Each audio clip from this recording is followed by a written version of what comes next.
નમસ્કાર વિદ્યાર્થી મિત્રો,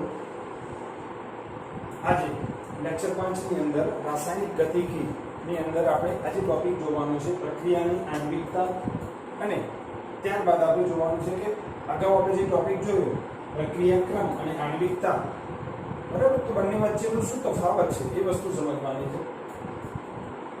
બરાબર, લેક્ચર 5 ની અંદર સૌપ્રથમ આપણે આણ્વિકતા સમજીએ એ પહેલા પ્રક્રિયાક્રમ એટલે શું અગાઉના લેક્ચરમાં વાત કરી હતી, તો ફરીવાર હું વ્યાખ્યા કરું છું. પ્રક્રિયાક્રમ એટલે આપણે એવું વાત કરી હતી કે વિકલનીય વેગ સમીકરણમાં પ્રક્રિયકની સાંદ્રતાના ઘાતાંકને જે તે પ્રક્રિયાનો પ્રક્રિયાક્રમ કહીએ છીએ. બરાબર, હવે કુલ પ્રક્રિયાક્રમની એના પરથી આપણે વ્યાખ્યા લખી હતી, બરાબર, કે પ્રક્રિયકોની સાંદ્રતાના ઘાતાંકના સરવાળાને કુલ પ્રક્રિયાક્રમ કહીએ છીએ. અને આ વ્યાખ્યા બંને વ્યાખ્યા પાઠ્યપુસ્તકની અંદર આપેલી છે. હવે આ આણ્વિકતાની વ્યાખ્યા પણ પાઠ્યપુસ્તકની અંદર આપી છે, જે મેં અહીંયા લખી છે, પણ સમજવાની છે. ખાસ અગત્યનું પ્રક્રિયાક્રમ શું છે અને આણ્વિકતા શું છે. હવે એક પ્રશ્ન તમને કરું છું કે પ્રક્રિયાક્રમ કઈ રીતે નક્કી થાય, તો તમે કહેશો કે સાહેબ વિકલનીય વેગ સમીકરણમાં પ્રક્રિયકની સાંદ્રતાના ઘાતાંકને પ્રક્રિયાક્રમ કહે છે. તો વિકલનીય વેગ સમીકરણ ક્યાંથી આવ્યું, તો તમે કહેશો વિકલનીય વેગ સમીકરણ માત્ર ને માત્ર પ્રાયોગિક રીતે નક્કી કરી શકાય છે, જ્યારે આણ્વિકતા એ કઈ રીતે નક્કી થાય છે, સૈદ્ધાંતિક રીતે. સમજો. ચલો, હવે આણ્વિકતા પ્રાથમિક પ્રક્રિયામાં એટલે કે પ્રક્રિયકની શરૂઆતમાં, પ્રક્રિયા શરૂઆત થઈ જાય પછીની વાત નથી, શરૂઆતના તબક્કામાં જેટલા પ્રક્રિયકો જોડાય છે, બરાબર, અથવા પ્રાથમિક પ્રક્રિયાને સ્પીસીસ એટલે જે પરમાણુઓ જોડાય, કાં તો અણુ જોડાય, કાં તો આયનો જોડાય, બરાબર. એટલે પ્રાથમિક પ્રક્રિયામાં ભાગ લેતા એટલે શરૂઆતમાં પરમાણુ, અણુ અથવા આયનની સંખ્યા એક સાથે અથડાય અને રાસાયણિક પ્રક્રિયા સંઘાત થાય છે અને ફળદાયી અથડામણ સ્વરૂપે આપણને નિપજ મળે છે, બરાબર. અને એને આપણે શું કહીએ છીએ, આણ્વિકતા. એટલે કે શરૂઆતમાં જેટલા પ્રક્રિયકો એકબીજા સાથે અથડાય, પ્રક્રિયકની શરૂઆતમાં પ્રક્રિયા શરૂઆત થઈ જાય, અર્ધમાં પહોંચી જાય પછીની વાત નથી, બરાબર. એટલે આણ્વિકતા ક્યારે વ્યાખ્યાયિત કરી શકાય, માત્ર પ્રાથમિક એટલે કે શરૂઆતના તબક્કામાં જ વ્યાખ્યાયિત કરી શકાય છે. જટિલ પ્રક્રિયા માટે આણ્વિકતાનો કોઈ જ અર્થ નથી. ચલો, ટૂંકમાં ત્રણ ઉદાહરણ આપેલા છે તમારા બુકમાં છે. એ ઉદાહરણ છે એમોનિયમ નાઇટ્રેટનું વિઘટન કરીએ તો N2 અને H2O મળે. આ પ્રક્રિયામાં પ્રક્રિયક અહીંયા એક છે, બરાબર. એટલે કે આની આણ્વિકતા કેટલી થાય, તો તમે કહેશો કે આ પ્રક્રિયાની આણ્વિકતા કેટલી થાય, 1. HI નું વિઘટન થાય છે, તો અહીંયા પ્રક્રિયકની શરૂઆતમાં કેટલા પ્રક્રિયક જોડાય છે, 2. તો આની આણ્વિકતા કેટલી કહેવાય, 2. ચલો, અહીંયા કેટલા પ્રક્રિયક જોડાય, આ 1 કહેવાય ને, બરાબર. કઈ આપેલું નથી, આપણે કેટલા કહીશું, 1 કહીશું, અને આ 2 છે, બરાબર. એટલે કુલ કેટલા જોડાય, એટલે આની આણ્વિકતા કેટલી થઈ ગઈ,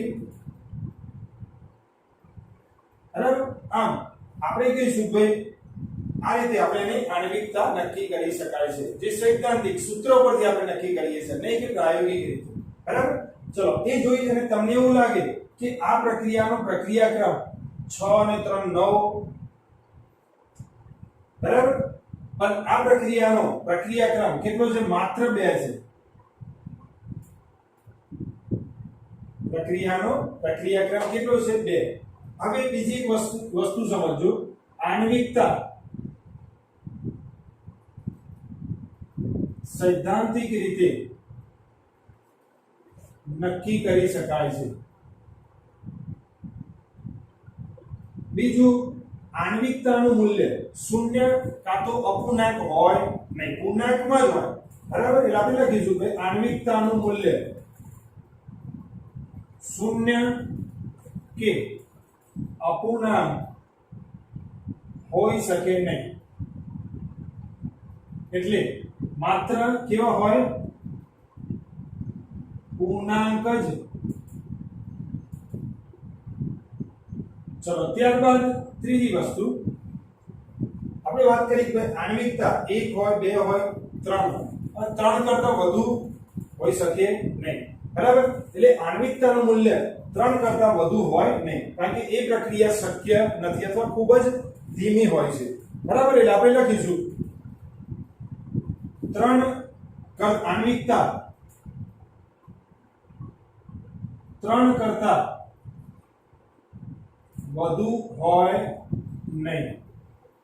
બરાબર, એટલે આણ્વિકતા 1 હોય, 2 હોય કાં તો 3 હોય. 3 કરતા વધુ હશે નહીં. ચલો ત્યારબાદ બીજું એક ઉદાહરણ સમજીએ. H2O2 નું આયોડાઇન માધ્યમ આલ્કલાઇન માધ્યમની અંદર વિઘટન કરતા શું મળે છે? પાણી મુક્ત થાય છે અને જોડે O2 મુક્ત થઈ જાય છે. બેલેન્સ કરીએ આને. હવે આ દેખાય છે પ્રક્રિયા, પણ હકીકતમાં એક્ચ્યુઅલી આ પ્રક્રિયા વાસ્તવિક રીતે 2 તબક્કામાં થાય છે. બરાબર, અને આ દર્શાવીએ કે આ પ્રક્રિયાનો પ્રક્રિયા વેગ તમે દર્શાવો તો કહી શકો કે પ્રક્રિયાનો પ્રક્રિયા વેગ બરાબર આવું લખાય -1/2 dH2O2 by dt is equal to k into H2O2 ની સાંદ્રતા. બરાબર, હવે પ્રક્રિયાક્રમ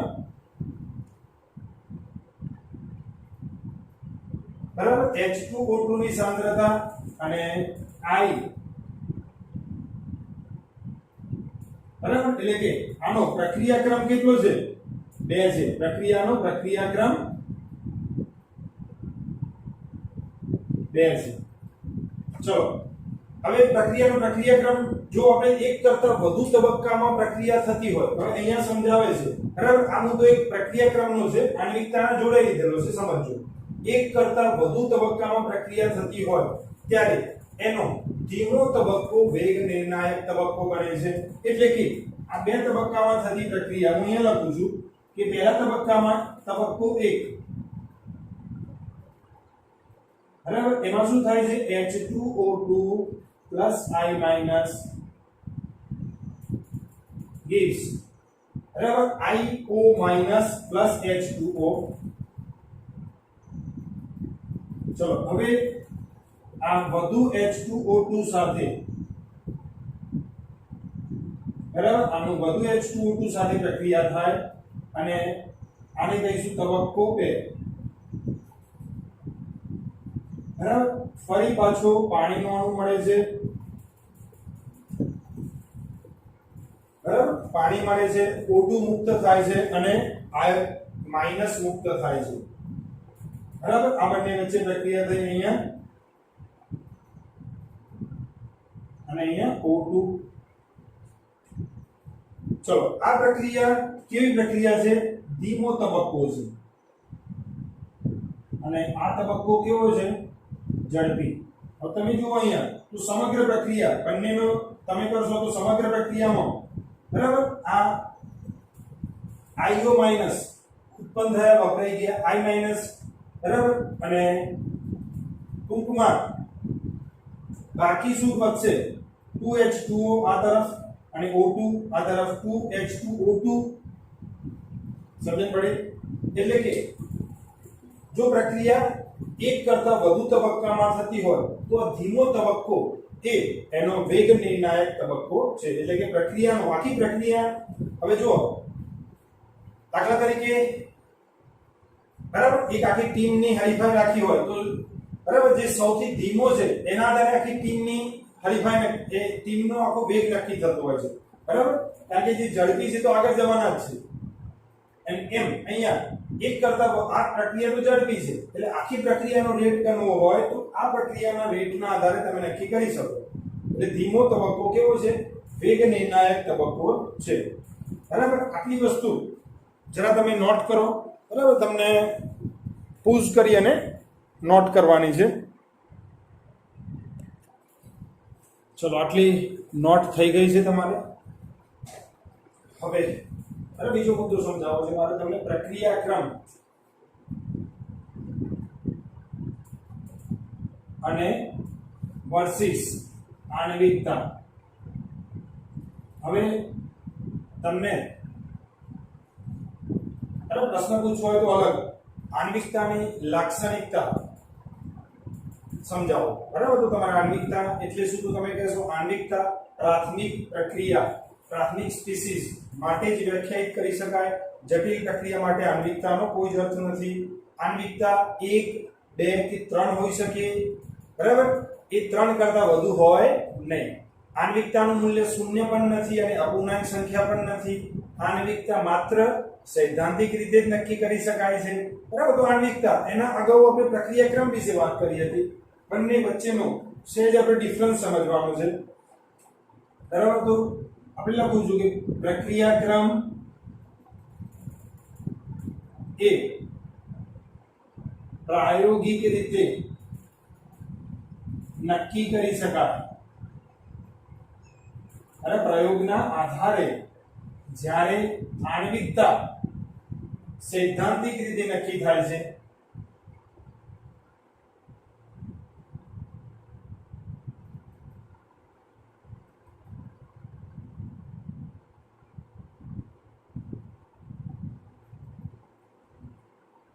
આણ્વિકતા માત્ર ને માત્ર સૈદ્ધાંતિક રીતે નક્કી કરી શકીએ છીએ ચલો ત્યારબાદ આપણે વાત કરી કે પ્રક્રિયાક્રમ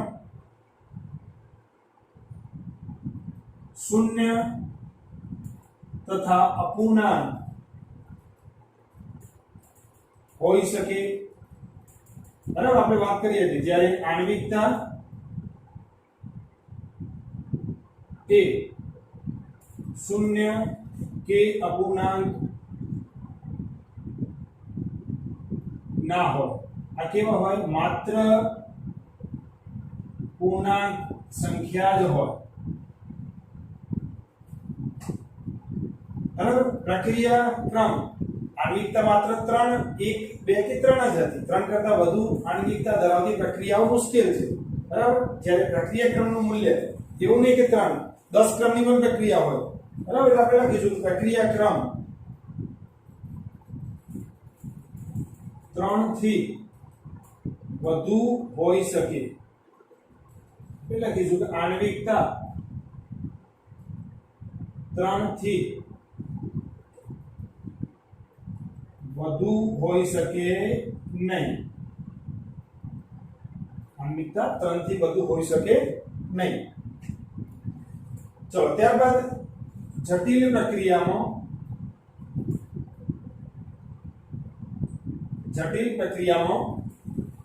આણ્વિકતા શક્ય નથી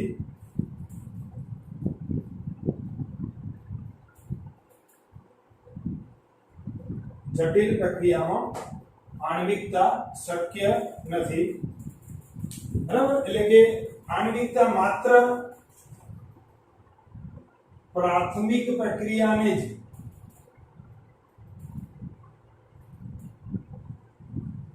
માટે જ વ્યાખ્યાયિત કરી શકાય તો વિદ્યાર્થી મિત્રો આ એક તફાવત સ્વરૂપે રજૂ કર્યું છે પ્રક્રિયાક્રમ અને આણ્વિકતા બરાબર જે આગળ સમજ્યા હશો છેલ્લા ચોથું લેક્ચર અને પાંચમું લેક્ચર તો તમને આ બંનેમાં ખૂબ સરસ ખ્યાલ આવશે ચલો હવે પાઠ્યપુસ્તકની અંદર લખાણ સંબંધી જે પ્રશ્ન છે એની અંદર સરસ પ્રશ્ન આપેલો છે બરાબર એ સમજવાનું છે 4.3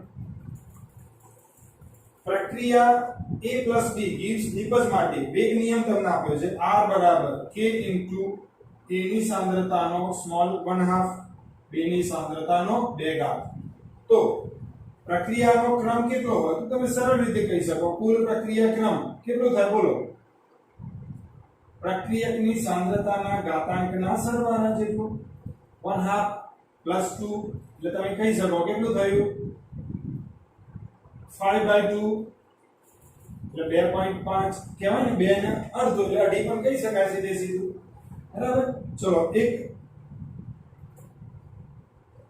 4.4 પાઠ્યપુસ્તકનો કોયડો છે જો x અણુઓનું y માં પરિવર્તન ગતિનો બીજા નિયમ અનુસરે છે એટલે જો પ્રક્રિયા આપી છે તો તમે કહી શકો પ્રક્રિયા વેગ પ્રક્રિયાક્રમ બે આપ્યો છે એટલે પ્રક્રિયા વેગ તમારે જાતે લખવો તો લખી શકાય પ્રક્રિયા વેગ બરાબર k * x ની સાંદ્રતાનો 2 ઘાત કહેવાય કારણ કે પ્રક્રિયા ક્રમ બીજો ક્રમ છે બરાબર. ચલો હવે શું કહે છે તમને સમજો. જો x ની સાંદ્રતા 3 ગણી વધારવામાં આવે એટલે આપણે લખીશું જો x ની સાંદ્રતા 3 ગણી વધારીએ તો y ના નિર્માણ અથવા આખી પ્રક્રિયાના વેગ, કારણ કે x ની સાંદ્રતા વધારીએ તો x માંથી y બને છે એટલે નિપજ બનવાનો વેગ અથવા પ્રક્રિયા વેગમાં શું ફેરફાર થાય? તો તમે કહો કે અહીંયા 3 ગણો કરી દઈએ 3x કરીએ તો x ની કિંમત જે હોય એનું 3 ગુણ્યા એટલે 3 નો વર્ગ એટલે કેટલો થઈ ગયો 9, બરાબર. એટલે કે સાંદ્રતા 3 ગણી વધારો એટલે 3x કરતો કેટલી કરી નાખો 3x. તો હવે શું થઈ જાય? વેગ બરાબર k * 3 * x નો વર્ગ. એટલે તમે કહી શકો કે 9 * x², 9 ગણો વધારો થઈ જાય. કેટલો વધારો થાય? 9 ગણો વધારો થશે, બરાબર. એટલે કે આ સરળ કોયડા આપે છે સમજૂતી માટે, બરાબર. તો આટલી વસ્તુ જરા નોટ કરી લેજો.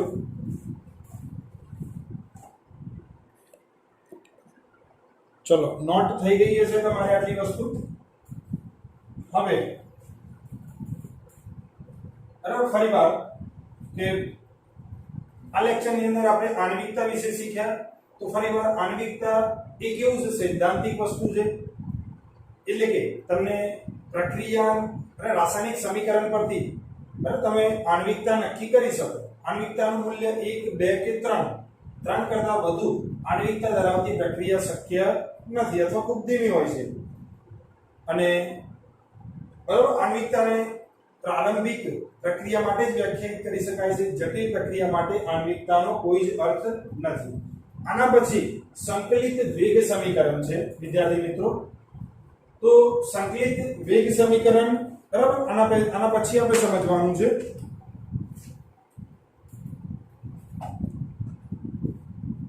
તો આટલે સુધી રાખીએ છીએ સંકલિત વેગ સમીકરણ. આના પછી બીજા લેક્ચરમાં લઈશ. આટલે સુધી રાખું છું. નમસ્કાર.